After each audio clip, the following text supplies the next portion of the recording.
With Michael Eisner's Disney taking the movie park idea and beating Universal to opening with MGM Studios, Universal would respond by taking Disney's successful idea of a theme park based on cartoons and build their own. The only problem was that Universal did not have a portfolio of in-house cartoons. What happened though would create one of the best theme parks in the world. Welcome to Expedition Islands of Adventure. Islands of Adventure, the most amazing theme park ever created. Now at Universal Orlando.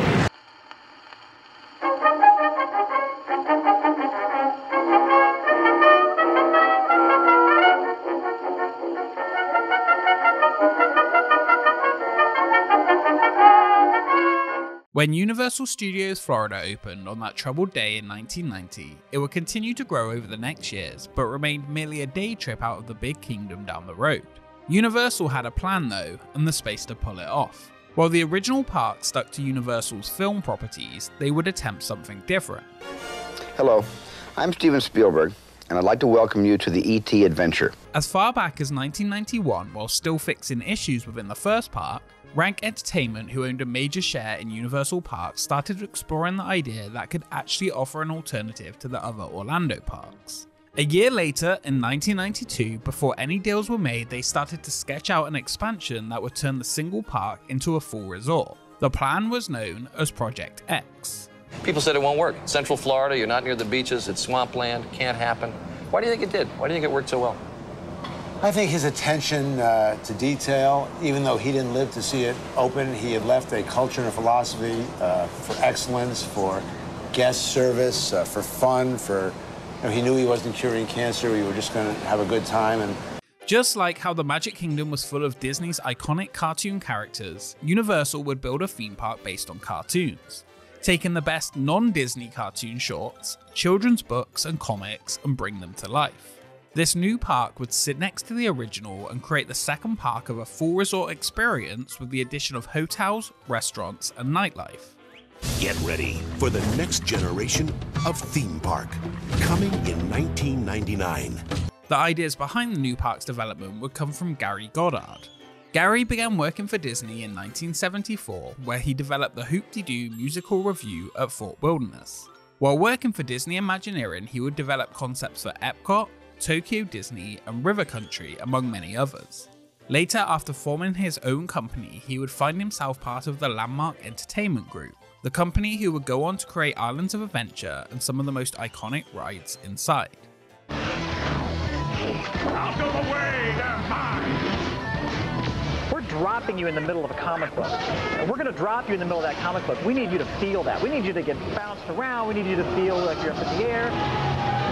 Before this though, the first property secured for Project X, or as the park became known, Cartoon World, was Dudley Do-Right. Handsome, brave, daring, and hopelessly lost. These service station maps are impossible. Can't even fold up the thing. After Jay Ward, creator of Rocky and Bullwinkle, Dudley Do-Right, and many more, passed away in 1989, his family inherited the rights. Disney won distribution rights for the characters, introducing them to a whole new generation. In 1991, Universal won a bid for merchandise and theme park rights of all Jay Ward characters. The first cartoon area planned for the zone would remain mostly the same until it opened. While the Jay Ward characters would be secured for the new park early, Jay Stein, the then president of Universal Theme Parks, created a 20-page memo with a list of potential cartoons they could use in their lands, which they wanted the rights to. The next on the list was King Features, the company that owns the rights to most major comic strips, but the one Universal wanted was the most well-known, Popeye. Hello, boy! The obvious choice for a sailor was a water ride, perfect for the hot Florida sun, based around the fictional town Sweet Haven where Popeye lived. Originally, part of the plans that never came to be would include a dinner show to rival the Hoop-De-Doo that Goddard had created years ago. Universal were able to secure the rights to use the character in the park. Central Florida becomes a pretty hot place in the summer, so water plays a really important part in this park experience, particularly in Toon Lagoon, where there are two major water rides. With one island secured, the next on the list would be Seuss Landing. Universal approached Dr. Seuss's widow, Audrey Geisel, early on to acquire the rights to use the characters within a theme park, but was denied.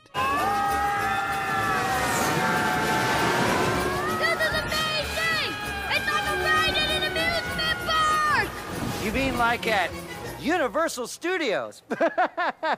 Cha-ching. Dr. Seuss himself, Theodore Geisel, never even struck a merchandise deal before his death in 1991.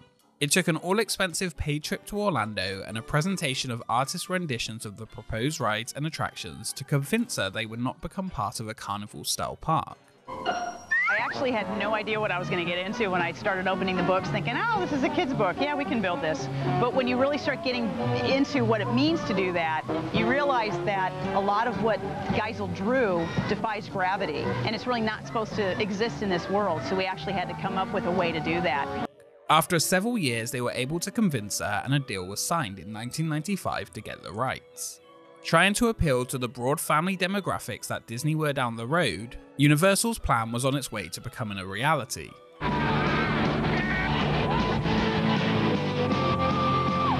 The idea behind Marvel Superhero Island was to take our guests and literally drop them into the middle of a comic book world. Before this though, another deal had been struck with Marvel Enterprises to use its comic book superheroes. This though was not the original plan. 1 year before Batman began appearing at Six Flags Parks, Universal was interested in a Gotham-themed area for itself, with a full Batman vs. Penguin ride being one of the highlights.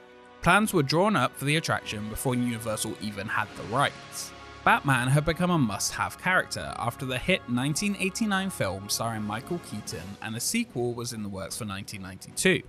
The other section of the planned island was based on Superman, with an attraction very similar to the Spider-Man attraction, but with the Man of Steel. The details of this unbuilt DC zone though will get an expedition by itself. In short, after long negotiations, a deal was never made, and Warner, DC, and Universal went separate ways, and instead Marvel, who at the time were not the worldwide success of today, would be the comic of choice for the island. Marvel Superhero Island is the place where the greatest Marvel heroes and supervillains all congregate and they all live. The only reason they were the second choice was simply they were not as popular as DC at the time. It wouldn't be until 2002, with the opening of Sony's Spider-Man, they began on a path to worldwide movie success. That contract signed for the rights would have no end date and would create an interesting, unique situation when Disney would buy Marvel many years later. Without rights to other cartoons, the ideas for a cartoon world for Project X were scrapped, and the final 2 zones of 5 would not fit with that theme at all. Jurassic Park is the first biologically engineered preserve in the world, where we've taken the DNA from dinosaur fossils and we've replicated aspects of dinosaur life. We've cloned them, we've created them. The next island would take the success of both the Jurassic Park movie and the extremely popular Jurassic Park ride from Universal Hollywood, which opened in 1996, and build Isla Nublar around it. The island for the highly popular series will be fleshed out with a selection of children's interactive areas and a chance to meet a dinosaur. This is Jurassic Park Animal Control. There's a security breach at the raptor pen. Stop the boat at the top of the lake and get those people out of there. Like one of the hadrosaurs has knocked your boat off. All park security systems have shut down. If anyone can hear me, do not panic. I'm coming to help you. The final island would be the most unique and interesting, as well as perhaps the best themed of them all. The Lost Continent was unintentionally designed by Disney. It will be the one island that was not based on any existing property, and it was something special. That though is for our next expedition, Islands of Adventure, with a multi-part look at the creation, changes, and removal of the Lost Continent, dueling dragons, and its replacements. Just over the bridge from Seuss Landing, we are swept into a mysterious world. A mythical land, long buried beneath the sea in the ruins of ancient history. A realm of power, pageantry, and glory. The last area was Port of Entry, where your adventure begins, and you are transported to the islands inside. The Pharos Lighthouse, essentially the icon for the park, takes its name from the Pharos of Alexandria, one of the 7 wonders of the world built between 286 and 246 BC. The entranceway was incredibly themed, had unique and memorable music, and would feature stores, food, and the island skipper tours transporting you over the lake. Groundwork began in late 1995 for the expansion. During construction, the company fired some of the contractors who couldn't deliver the high expectations or within budget. I don't think anybody else has the resources to attack quality the way we do. Most people take shortcuts for either economic reasons or because they're lazy. You know, most people take shortcuts because they just don't know how to do it right. When asked about the rival park, Michael Eisner, Disney's CEO, said he expected the park to balloon to 2 to 3 times the expected budget. It did not. Universal gave themselves 60 months to fully design and build the park to make sure they did not have the same opening day difficulties of the original studio park. They started with the rides first, testing hardware such as the Spider-Man ride in a warehouse in Orlando for a year before actually opening the attraction. The park was officially announced after months of rumors and leaks in May 1997. The media-only event was supposed to be attended by Spielberg, but he pulled out as he was unwell. In attendance was Stan Lee and Audrey Geisel.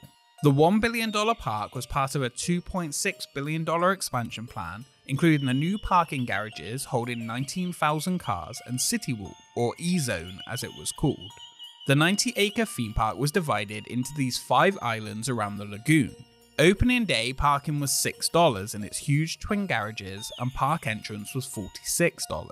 Within the original Studios park, a preview center was opened to showcase the upcoming Islands of Adventure and the attractions in the Paradise Theater in the New York section of the park. Marketing went full blitz to attract visitors worldwide. Previously, Universal had been advertising to the Orlando market as an add-on excursion for visitors in town.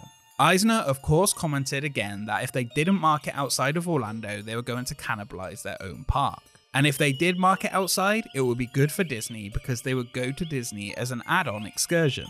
The new resort's name changed twice within 5 months. Universal Studios Florida became Universal City Florida, but poor consumer response then resulted in the resort being called Universal Studios Escape in March 1998, a year before the new park had opened. Central Florida's newest theme park is just barely open, and there's already talk of what comes next. The grand opening for the new Islands of Adventure theme park is now set for May 28th. Islands of Adventure soft opened on March 27th, 1999, giving a select few cheaper tickets with the warning they were still putting the finishing touches on the park. The official opening on May 28, 1999 was a huge success and did not have the mistakes and issues that plagued the opening of Universal Studios Florida. The park was incredibly themed, offering thrilling and fun rides along with entertainment. While the opening went without a hitch, it would be the name change of the resort that would be the failure. The addition of the second park, resorts and entertainment district was now named Universal Studios Escape, which was just confusing to guests and not clear in the marketing and naming of the resort. Most assumed Islands of Adventure was just an additional add-on to the original park. For the first 2 years, attendance did not rise as expected. 2 years later, the resort was again renamed to Universal Orlando Resort, and finally it was the only resort in the Orlando area to actually increase in attendance after the 9/11 attacks. The Universal Orlando Resort finally had a clear marketing focus along with great word of mouth, and Universal had created one of the greatest theme parks in the world from scratch. All built from the idea of a cartoon world to rival the Magic Kingdom. What we ended up with though was something unique and special. What incredible adventures! And what unforgettable memories! Each unique, action-packed island is filled with more family fun and excitement than you can ever imagine. Now we know what they mean when they invite us to live the adventure. Yet, Islands of Adventure is just the beginning of our great family vacation at Universal Orlando. Tom Williams, president of Universal Studios, said on opening, "Our intent is not to try to beat Disney. No one needs to win or lose, and we don't think to be successful we've got to dominate. Competition, though, was heating up. For years, the park operated without any major changes or additions, yet it was still as loved as ever for its incredible theming and atmosphere. The park would not reach the attendance numbers of success of any of the Disney parks, but it was a hit and transformed the Universal Orlando Resort. 11 years after opening, something would be added that would propel the resort to huge success, with double-digit percentage attendance growth in 1 year. It would also force rival Orlando parks to push to create bigger and more immersive lands. The impact of this addition can still be felt today, where companies would even design packaging to fit in with the theming of a new land. True theme park immersion, and it would all start with the Lost Continent. That, though, is for next time. Thank you so much for watching this first episode of Expedition Islands of Adventure. If you enjoyed it, make sure you subscribe to join the expedition. We have quite a lot to visit at Islands of Adventure as we go around and look at the creation and changes to each island.